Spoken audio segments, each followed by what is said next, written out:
తెలంగాణ రాష్ట్రంలోనే అత్యధిక ఎంపీ స్థానాలు గెలిచి పార్లమెంట్లో ఏదైతే ఎన్డీఏ కూటమి 400 సీట్లు కైవసం చేసుకోవడానికి భారతీయ జనతా పార్టీ ప్రయత్నం చేస్తుందో అందులో భాగంగానే 17 స్థానాలలో కూడా 12 స్థానాల పైచిలకు కూడా భారతీయ జనతా పార్టీ ఎంపీ స్థానాలు గెలుచుకొని కేంద్రంలో తెలంగాణ రాష్ట్రంలో అత్యధిక ఒక మెసేజ్ ఇవ్వనున్నది. దీనికి సంబంధించి మన దగ్గర పార్లమెంట్ బోర్డు మెంబర్ లక్ష్మణ్ తెలుసుకుందాం.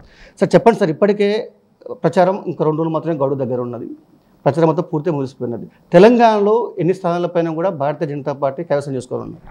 భారతీయ జనతా పార్టీ ఇవాళ పార్లమెంటుకు జరుగుతున్న ఎన్నికల్లో నరేంద్ర మోడీ గారు కేంద్రంగా మొత్తం ఇవాళ దేశంలో రాజకీయాలు నడుస్తూ ఉన్నాయి. ఈ దేశానికి ఎవరు ప్రధానమంత్రి కావాలనే చర్చ జరుగుతూ ఉన్నది. ప్రజలు ఇవాళ అసాధ్యం అనుకున్న వాటిని సాధ్యం చేసిన మహానుభావుడు నరేంద్ర మోడీ.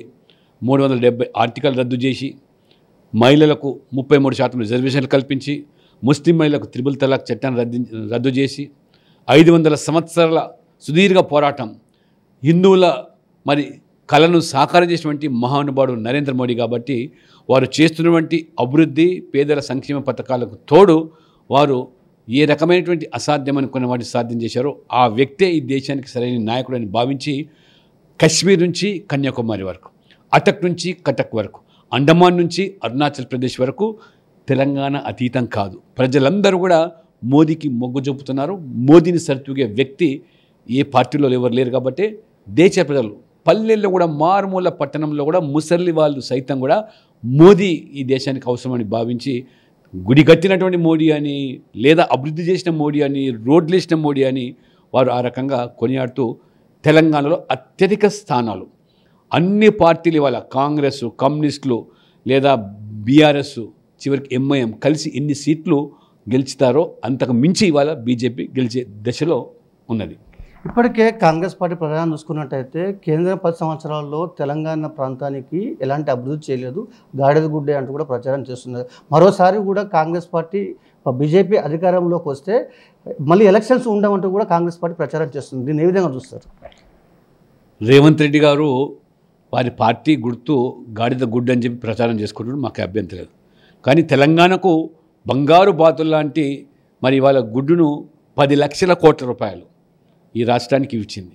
బీజేపీ పెద్ద ఎత్తున ఎంపీలు ఎమ్మెల్యేలు గెలవకపోయినప్పుడు 1,04,000 కోట్లు జాతీయ రహదారుల కోసమే తెలంగాణకు ఇచ్చారు. తెలంగాణకు వాళ్ళ ఎయిమ్స్ ఇచ్చాడు. తెలంగాణకు రామగుండం యొక్క ఎరువుల కర్మాగారాన్ని ఇచ్చాడు. మూతబడ్డ దాన్ని మీరు మూత వేస్తే ఇవాళ మేము తెరిపించి ఇచ్చాము. పసుపు బోర్డుని ఇచ్చాము.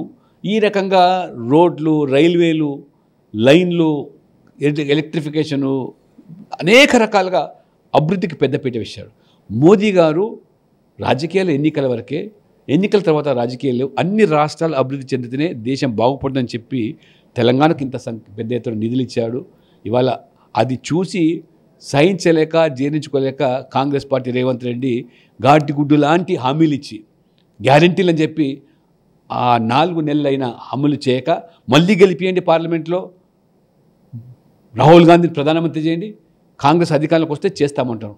అంటే మోకాలకు బోడిగుడ్డుకు లెక్కబెట్టి తప్పించుకునే ప్రయత్నం రేవంత్ రెడ్డి గారు చేస్తున్నారు. ఈ ఎన్నికల ఫలితాల తర్వాత రేవంత్ రెడ్డి గారికి పరాభవం తప్పదు. బీఆర్ఎస్కి ఏ గతి పట్టిందో కాంగ్రెస్కు కూడా ఈ తెలంగాణ రాష్ట్రంలో అదే గతి పట్టబోతున్నది. అంటే ప్రధానంగా జనంలో చూసుకున్నట్టయితే కాంగ్రెస్ పదే ఆరోపణలు చేస్తున్నది. బీజేపీ అధికారంలోకి వస్తే రాజ్యాంగాన్ని మొత్తం రద్దు చేసి కొత్త రాజ్యాంగాన్ని తీసుకొస్తుంది, బీజేపీ ఎలక్షన్లు కూడా చేస్తూ ఉంటుంది. ఇప్పుడు ఏదైతే జాతీయ party all India Congress party Shyam Pitroda కావచ్చు కూడా అనేక ఆరోపణలు చేస్తున్నాడు. ఈ ఆరోపణలు ఎదుర్కొంటూ భారతీయ జనతా పార్టీ ప్రచారంలో ముందు పోతుంది. మొత్తం ఓవరాల్గా ఎన్డీఏ కూటమికి ఎన్ని సీట్లు రాబోతున్నాయి?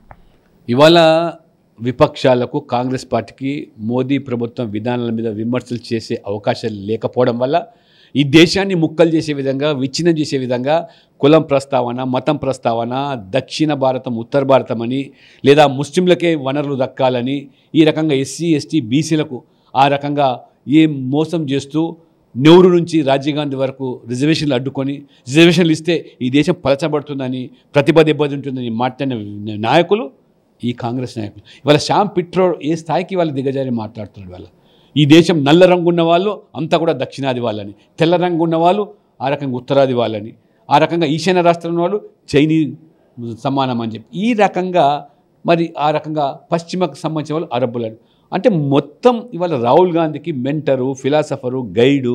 రాజీవ్ గాంధీ ప్రభుత్వంలో వారు సలహాదారుగా ఉన్నారు, మన్మోహన్ సింగ్ ప్రభుత్వంలో సలహాదారుగా ఉన్నారు. వారు ఇంటర్నేషనల్ కాంగ్రెస్ చైర్మన్గా ఉండి చేసే వ్యాఖ్యలు చూస్తామంటే వారిని బహిష్కరించాలి, రాజీనామా కాదు. ఇప్పటి వరకు కూడా రాహుల్ గాంధీ, సోనియా గాంధీ, ప్రియాంక గాంధీ వారిని విమర్శిస్తలేదంటే వారిని వెనుకెందుకు వేస్తున్నారు, వారితో మాట్లాడిస్తుండగానే ప్రజలు భావిస్తున్నారు. కాబట్టి ఈ యొక్క విభజన రాజకీయాలు, నరేంద్ర మోడీ గారేమో వికసిత భారత్ అంటే వీళ్ళు విభజిత భారత్ అంటున్నారు. ఏ రకంగా మీరు ఈ దేశాన్ని ఆనాడు 2 ముక్కలు చేశారు మత పేరు మీద, ఇప్పుడు మళ్ళీ దక్షిణ ఉత్తర భారత్ పేరు మీద, లేదా ముస్లింలు హిందువులని ఈ రకంగా మీరు మళ్ళీ దేశాన్ని విడదీసే విధంగా, చీల్చే విధంగా కుట్రలు మనతో మోదీ గారిని ఓడించేదానికి ఎటువంటి మీకు ఎజెండా లేదు. కానీ ప్రజలంతా కూడా మోడీకి వత్తాసు పలుకుతున్నారు. కాబట్టి ఈ రకమైన వైషమ్యాలు, ఈర్ష్యలు ప్రజలు తీసుకొచ్చి పబ్బం కొడుకుందామని, ఆ యొక్క మరి చలి మంటలు కాచుకుందామని చెప్పి ఈ కుట్రలు చేస్తూ ఉన్నారు. అంటే ఎప్పుడు లేని విధంగా కూడా ఈసారి సౌత్ ఇండియా పైన కూడా, తెలంగాణ పైన కూడా భారతీయ జనతా పార్టీ ప్రత్యేకమైన దృష్టి పెట్టింది. కేంద్ర మంత్రులు కావచ్చు, కేంద్ర జాతీయ నాయకులు కావచ్చు, నడ్డా కావచ్చు, అమిత్ షా కావచ్చు, మోడీ కావచ్చు, అనేక సార్లు ఈ 3 నెలల పర్యాల ప్రాంతాల్లో కూడా చాలాసార్లు సభలు నిర్ణయించారు. అంటే తెలంగాణని భారతీయ జనతా పార్టీ క్లీన్షిప్ చేయనుందా? ఖచ్చితంగా ఇప్పుడు Telangana gateway of South India మారబోతుంది. ఎప్పుడు ఎన్నికలు రాష్ట్రం జరిగినా బీజేపీ ప్రభుత్వం ఏర్పడబోతుంది. అన్ని పార్టీల కంటే ఇవాళ ఎక్కువ స్థానాలు గెలిచే దక్షిణాదిలో బీజేపీ ఎక్కడుందని ప్రశ్నించినటువంటి నాయకులు ఒక్కసారి రండి తెలంగాణకు బీజేపీ ఎక్కడుందో చూపిస్తాం. అదే రకంగా ఇవాళ కర్ణాటకలో, తమిళనాడులో, కేరళలో ఇవాళ మా ఖాతాలు తెరవబోతున్నాం. పాండిచేరిలో కూడా మా ప్రభుత్వం ఉన్నది. ఖచ్చితంగా అన్ని రాష్ట్రాల్లో కూడా బీజేపీ ఇవాళ గెలిచే అవకాశం కాబట్టి కాంగ్రెస్ కంటే అదనంగా సీట్లు సాధిస్తున్నాం. దక్షిణాదిలో ఇవాళ గతంలో కంటే ఎక్కువ సీట్లు ఇవాళ గెలిచే అవకాశం ఉంది. కాబట్టి నరేంద్ర మోడీ గారు, అమిత్ షా గారు, జేపీ నడ్డా గారు దక్షిణాది పైన ప్రత్యేక దృష్టి సారించారు. కాబట్టి ఇవాళ ఆ ఫలితాలు మేము సాధించగలుగుతున్నాం. అయితే తెలంగాణ రాష్ట్రంలో కూడా కాంగ్రెస్, బీఆర్ఎస్ పార్టీల కన్నా అత్యధిక స్థానాలు భారతీయ జనతా పార్టీ కైవసం చేసుకుంటుంది. ఎన్డీఏ కూటమికి 400 సీట్ల మిషన్లో భాగంగా కూడా తెలంగాణ నుంచి కూడా అత్యధిక సీట్లు కేటాయించి మూడోసారి కూడా నరేంద్ర మోడీ ప్రధాని కానున్నాడు. అందులో భాగంగా కూడా ఎక్కువ స్థాయిలో కూడా తెలంగాణ నుంచి సీట్లు కూడా ముందు ఉండబోతున్నాయి అంటున్నాడు. కెమెరా పర్సన్ అఖిల్తో రాంబాబు, నల్గొండ పార్లమెంట్ నుంచి.